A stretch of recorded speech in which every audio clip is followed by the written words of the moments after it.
Hello Aries, thank you for joining me for your weekly forecast for week commencing the 23rd of July. This week sees a colossal lunar eclipse in the sign of Aquarius and combining with your ruler, the sometimes combustible Mars. This is the part of your situation which is to do with your future. And because Mars is tracking backwards in a retrograde, there may have been some certainly humming and hawing about what you really want, or perhaps there's felt like there's been frustrations or barriers to really making the progress that really matters. Cooperation is also important with Mars moving through this area because it can make you very strident and outspoken and perhaps not quite so connected to other people's viewpoints. But it also can be a very sociable location. So I think the moon merging with Mars, it's possible that some emotion that's been around your future or around a friendship or around an involvement could come very much to the surface. Now also this week, of course, Mercury does go into a retrograde in the jolliest part of your scope through to the middle of August. And this particular retrograde is not really going to unravel until early in September when it comes out of shadow. So anything to do with creativity and also love affairs or playful strands could see some stops and starts or changes of plan. But this is still a week when Venus is very much to the fore in a very practical location, but forging a great link to Jupiter. If you are interested in commerce or you have your own small business, this can be a very fortuitous link, particularly if your connections to others are good. But also this week does see Venus and Neptune still in an opposition. So if there is somebody that does appeal to you, they could have some kind of magical or spiritual quality, but just get to know them a little bit better before making any kind of binding decisions. It's been a real pleasure being with you. Thank you for joining me. Good luck and goodbye for now. Hello Aries, thank you for joining me for your monthly forecast for July. There is so much to tell you about this month.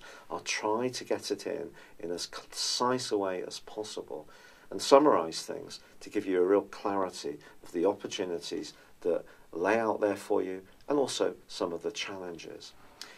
The month begins with the sun in the part of your scope that's to do with where you live. It's to do with your family life. It's to do with your emotional responses, how you feel in your environment. Now this is potentially a time when you may have an instinct to withdraw a little bit, to just reflect, have a bit more peace and quiet and tranquility. But you know, Mercury and Venus are challenging you on that because they're in a super location for you. And they're saying, look, play host, invite people around, spoil people a little bit because the more social side of your nature is going to come out at times and you still have your ruler in a very interactive part of your situation where it's going to be through to the middle of November, and that's really asking you to network, link with others as much as you can. So although the sun may be saying at times that you need to step back, be a bit more sensitive about the people you hang out with, there are going to be times when you could feel more gregarious. Also, from the 3rd through to the 7th, Mercury's in an opposition with Mars. This could be interesting. It could mean that you're going to get quite a lot of invites. Could be a bit of tension between different players in your world, be it romantic or friendships. Trying to keep everyone happy all of the time, as we know, is a very difficult task. There may be a need for that across those days, but they could be a bit busier than one would ordinarily expect when the sun is making its way through the sign of Cancer. And it is because of that Mercury and Venus and also Mars locations. Now on the 10th, a really important development because Jupiter, which has been tracking backwards for 4 months, starts to go forwards in the part of your scope to do with money, property and very intimate arrangements. However, on the same day, Venus moves out of the bubbly Leo and into the much more practical and earthy Venus. Now, just to give you the heads up on this, although that may not sound very sexy, Venus then goes on in the last week of this month to forge a brilliant link with Pluto. So if you want to make the most of your resources, property situation particularly comes to mind. Something could shape up very well on the back of that change. Now, Jupiter's retrograde could be characterised as potentially unlucky. It's certainly something that can slow growth down, especially around international affairs, philosophy, spirituality, exchange of ideas, anything to do with learning. I think, yes, retraction has been definitely possible, but it's not going to be until the 5th of October before Jupiter returns to the place where the retrograde first began.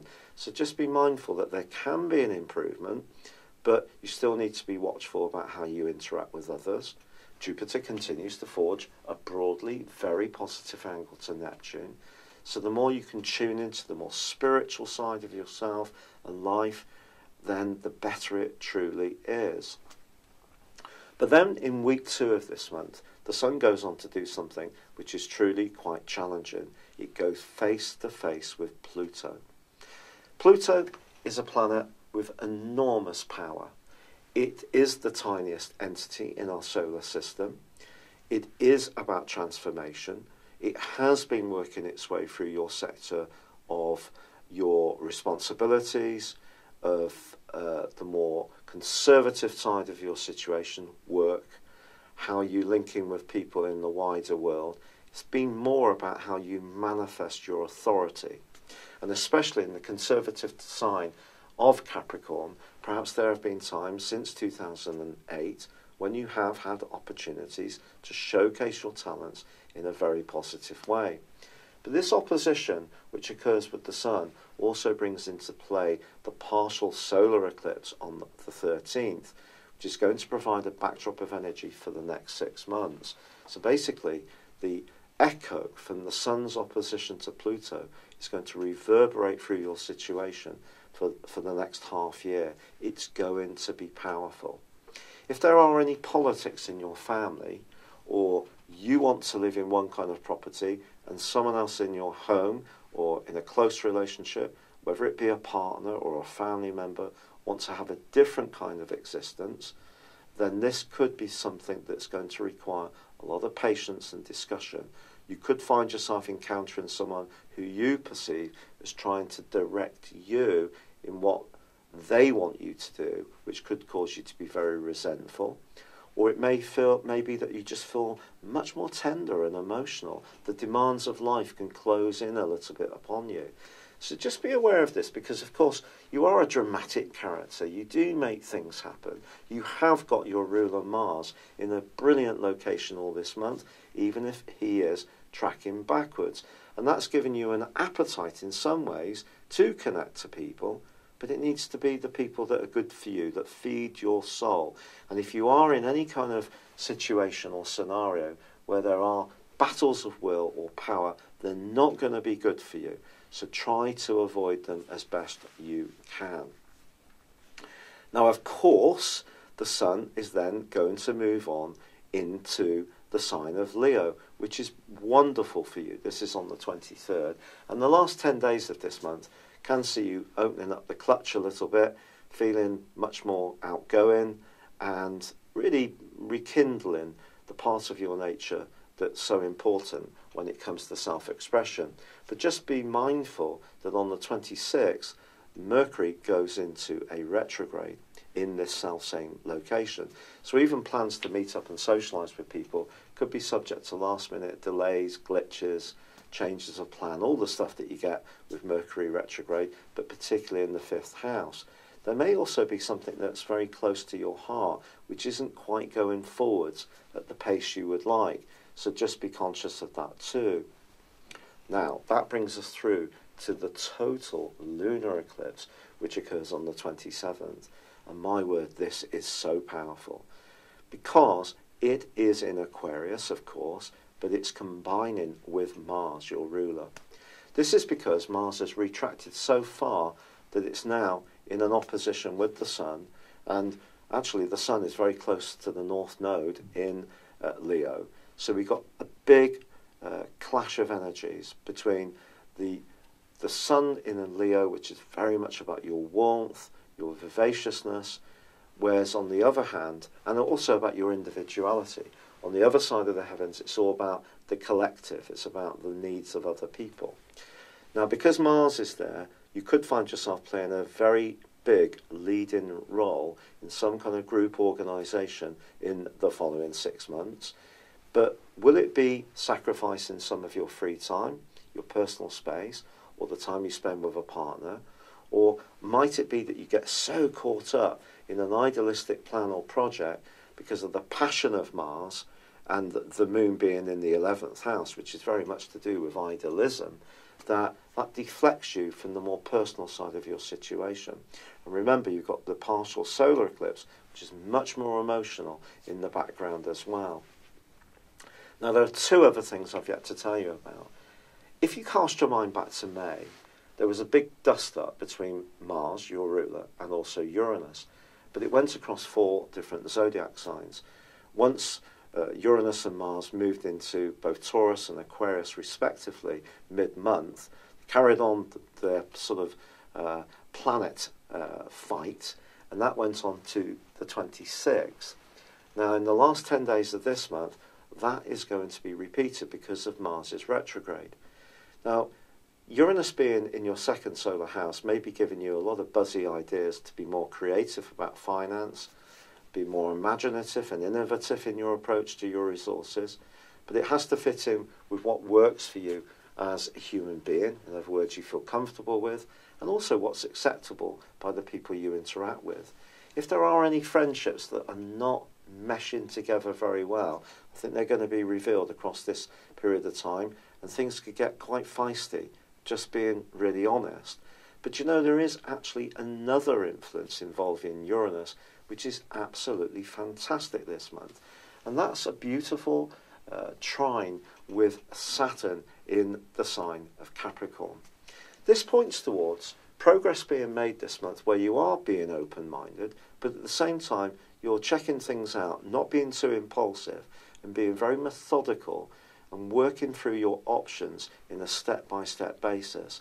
If you do approach things in this way, I think this can fend off some of the more feisty energy that Mars's impact is going to have on Uranus during that last 10 days. Also, Jupiter, now going forwards, of course, from the 10th, continues to forge a fantastic angle to Neptune.